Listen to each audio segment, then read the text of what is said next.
बिहार को सही मायने में झुनझुना प्रधानमंत्री नरेंद्र मोदी जी के द्वारा दिया गया है। आप दिल से पूछते हैं तो मुख्यमंत्री जी खुश नहीं है इस मंत्रालय को लेके। डर से ऊपर से हंस ले जो भी है, लेकिन सच्चाई यही है कि अंदर से खुश नहीं है। उन्होंने तानाशाही दिखाया कि एक एक मंत्री दिया और एक राज्य मंत्री दिया। लोगों ने बताया कि आपके ताकत पर मैं नहीं हूँ, मैं अपने ताकत पर हूँ। ये सरकार 1 साल के अंदर गिर जाएगी। ये सरकार 1 साल के अंदर गिर जाएगी। क्या हो गया बिहार में? और लघु ये सब गिरिराज सिंह को ये मिला हुआ था, क्या कर लिए उन्होंने? अभी किंग मेकर की भूमिका में आए हैं नीतीश जी, और वो कुछ दबाव बनाएंगे। जब आरजेडी के साथ रहते हैं तो माननीय मुख्यमंत्री साहब जी का दिमाग ज़्यादा चलता है। अब दिमाग क्यों नहीं चल रहा है? क्या उनकी मजबूरी है? नमस्कार, दर्श न्यूज़ देख रहे हैं आप और मैं हूं आपके साथ दक्षा प्रिया।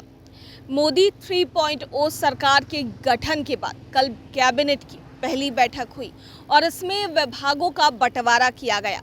बिहार को लेकर के ये कहा जा रहा था कि बिहार के जितने भी लीडर्स हैं जो मंत्रिमंडल में शामिल हुए हैं उन्हें बड़ा मंत्रालय दिया जाएगा। ऐसे में तेजस्वी यादव का जो बयान भी आया है कि बिहार को केवल झुनझुना मिला है। अब लोग क्या सोचते हैं, हमारे साथ देखिए कुछ लोग मौजूद हैं और इनसे ही बात करने की कोशिश करेंगे।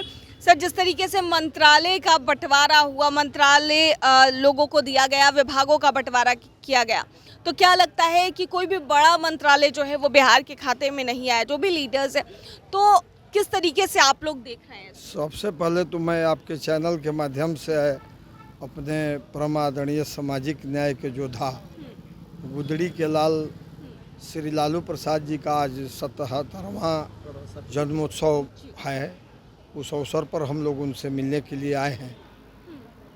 ये बात सही है कि बिहार को जो बड़े पैमाने पर बिहार का एक आस था कि किंग मेकर के भूमिका में हमारे माननीय मुख्यमंत्री नीतीश कुमार जी आएंगे, लेकिन उस लिहाज से देखा जाए तो बिहार को एकदम जो भी मंत्रिमंडल मिला है वो झुनझुना के सिवा कुछ नहीं है।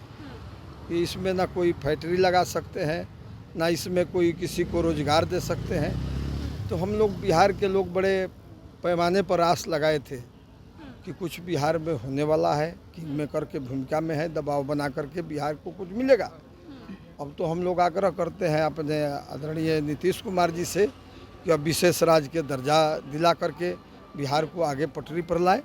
बिहार जो रोजगार के मामले में भी आप देखती होंगी कि सारे पलायन हमारे बिहार के युवा हो रहे हैं, मजदूर जो बाहर में जा रहे हैं, कम से कम बड़ी बड़ी फैक्ट्री लगा करके यहाँ उनको रोजगार मुहैया कराएं। लेकिन मेरे समझ से यहाँ जो भी विभाग मिला है वो झुनझुना के सिवा कुछ नहीं है। आप क्या कहेंगे सर, आप क्या कहेंगे, क्या लगता है जो विभाग दिया गया है बिहार के जितने भी सांसद हैं उन्हें किस तरीके से देख रहे हैं?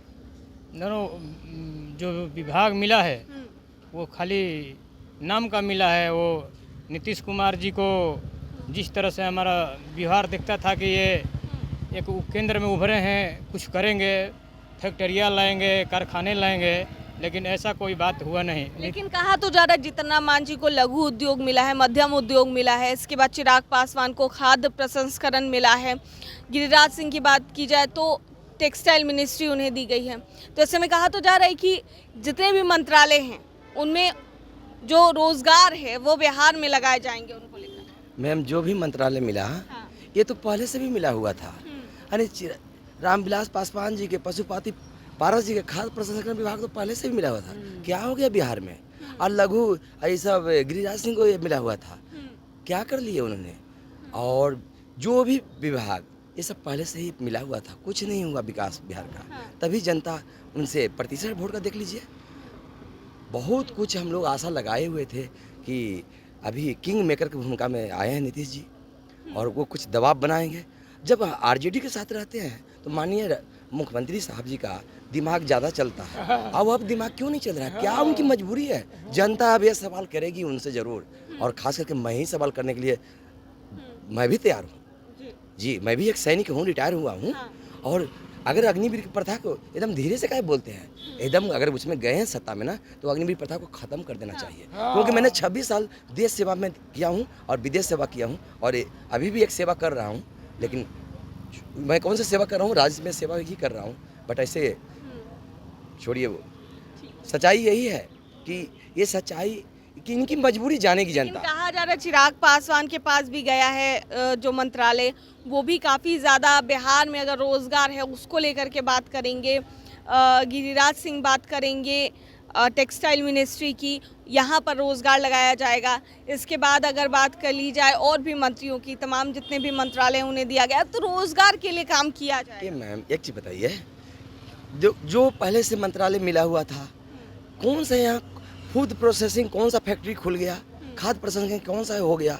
और जब फुल बहुमत में थे तो कुछ नहीं कर पाए। अब तो ये बैसाखी वाली सरकार है कि कब, अरे सबसे बड़ा काम है ना। नीतीश जी अभी भी अपनी इज्जत बचा सकते हैं, हमारे माननीय मुख्यमंत्री साहब। अगर उनका तेजस्वी जी हमारे बोल रहे हैं कि जब हम काम करते हैं 17 साल वाला 17 महीने में करके दिखाना चाहते हैं तो बोलते हैं कि हमने किया। तो आज आपको मौका फुल छूट ऑफर दे रहा है, राजद पार्टी दे रहा है ऑफर, विशेष राज्य का दर्जा दिलवा दो। अगर ये मांग हम लोग करेंगे तो कहेंगे हम ही पहले मांग रहे थे, इसलिए मिले थे। समझ रहे हैं बात को। अब अग्निवीर प्रथा में क्या है, इन्होंने नहीं जानते क्योंकि ये बाहर रहते हैं, इनको सबसे VIP बंगला दिया जाता है। हमारे जो भी मंत्री जाते हैं ना उनको, हम सेना में हम ड्राइवर थे, हम सेना में गाड़ी चलाए, हम जानते हैं कि गाड़ी में जो बैठते हैं ना तो सब कुछ गाड़ी में पता चल जाता है कि क्या बतिया रहे हैं और क्या रहे हैं। तो अग्निवीर प्रथा को ख़त्म करना चाहिए। चलिए ठीक है, आप क्या कहेंगे इस पूरे मामले को लेकर, जिस तरीके से विभागों का बंटवारा किया गया? देखिए, मैं आपके चैनल 10 न्यूज़ के माध्यम से हम अपने गार्जियन, गरीबों के मसीहा आदरणीय लालू प्रसाद यादव जी को 77वां जन्मदिन की ढेर सारी शुभकामनाएं और बधाई देते हैं। और बिहार के बारे में कहना चाहते हैं तो बिहार को सही मायने में झुनझुना प्रधानमंत्री नरेंद्र मोदी जी के द्वारा दिया गया है।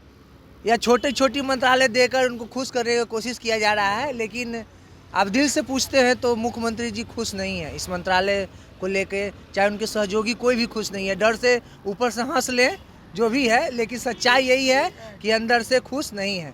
मैं आपके चैनल के माध्यम से प्रधानमंत्री जी को कहना चाहता हूं कि देश के युवा, बिहार के युवा खासकर बहुत उम्मीद किए हुए था कि बिहार को कुछ अच्छा मंत्रालय मिलेगा, जैसे रेल था, वित्त था या रक्षा था।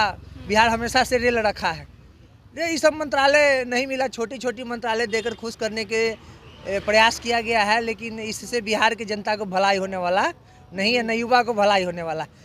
2024 चल रहा है, 29 तक बिहार के जो मिनिस्ट्री मिला है उससे कोई बदलाव युवा की ज़िंदगी में नहीं आने जा रहा है, न किसानों की ज़िंदगी में बदलाव होने जा रहा है, न बेरोजगारों के ज़िंदगी में बदलाव होने जा रहा है। आप लोग ऐसा भी तो कहा जाएगा कि मान लीजिए कि आप लोग RJD के समर्थक हैं, तो हो सकता है कि RJD में है, इसी के लिए आप लोग ऐसा कह रहे हो? जी बिल्कुल, मैं कहना चाह रहा हूँ, मैं RJD का कट्टर समर्थक हूँ। मैं ये नहीं कर, मेरा आप नहीं बदलिए भविष्य, लेकिन आपका जो कार्यकर्ता है, JDU का कार्यकर्ता है, BJP का कार्यकर्ता है, लोक जनशक्ति पार्टी के कार्यकर्ता है, उनका तो जीवन बदलिए, उनका समर्थक का तो जीवन बदलिए। हम तो राजद के हैं तो हमको व्यक्तिगत आरोप लगेगा, लेकिन उनका बदल के दिखा दीजिए तो हम मान लेंगे ना बिहार को बहुत कुछ मिला है। चलिए, किस तरीके से देखते हैं आप लोग विभागों का बंटवारा जो हुआ है? देखिए, पहले तो मैं आदरणीय लालू जी को शुभकामना देने के लिए हम लोग सब लोग इकट्ठे हुए हैं। आज उनका जन्मदिन है। इस मौके पर आपको चैनल को भी मैं शुभकामना देता हूं कि आप लोगों ने मेहनत करके यहाँ आए और लोगों के विचारों को जानने की कोशिश किया। पहले तो मोदी जी जो मंत्रिमंडल में स्थान बिहार को दिए हैं, उससे जो हम लोगों को पहले शंका था कि मोदी जी तानाशाह हो गए हैं, तो लोग कहते थे कि ये लोग विरोधी लोग हैं, तानाशाह कर रहे हैं। लेकिन जो ताकत बिहार के लोगों ने उनको दिया, हम लोगों को भी दिया। हम 1 से 10 हुए हैं, हमारी भी बढ़ोतरी हुई है। उनका जो घटे हैं फिर भी वो ताकतवर है। तो कहने का मतलब ये है कि उन्होंने तानाशाही दिखाया कि एक मंत्री दिया और एक राज्य मंत्री दिया। लोगों ने बताया कि आपके ताकत पर मैं नहीं हूँ, मैं अपने ताकत पर हूँ। मैं आपके चैनल से माध्यम से बताना चाहता हूँ कि ये सरकार 1 साल के अंदर गिर जाएगी। ये सरकार 1 साल के अंदर गिर जाएगी। नीतीश कुमार भी तो मांग कर सकते हैं। नहीं, नीतीश कुमार नहीं, और भी जितने भी मंत्री नहीं, ऐसा नहीं है। ये लोग दबाव में हैं, ये लोग दबाव में हैं और ये जानते हैं ये सारे चीज़ माननीय मोदी जी जो काम कर रहे हैं वह बिल्कुल तानाशाह के है और तानाशाही कर रहे हैं कि हम किसी से दबने वाले नहीं हैं। या तो आप 303 से 240 पर ला दिए। जनता ने इनको 5 लाख से जिताया था, 5,40,000, और अभी ठहरिए ना, अभी उनको 1,52,000 से जिताया। जनता ने उनको आदर नहीं किया। जनता कह रही है कि आप गद्दी से उतरिए।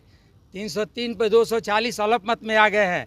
जोड़ बटर को सरकार चलाना तो वाजपेयी भी चलाते थे। तो इन्हीं शब्दों के आपसे मैं कहना चाहूँगा कि आरजेडी के लोग आलोचना नहीं कर रहे हैं।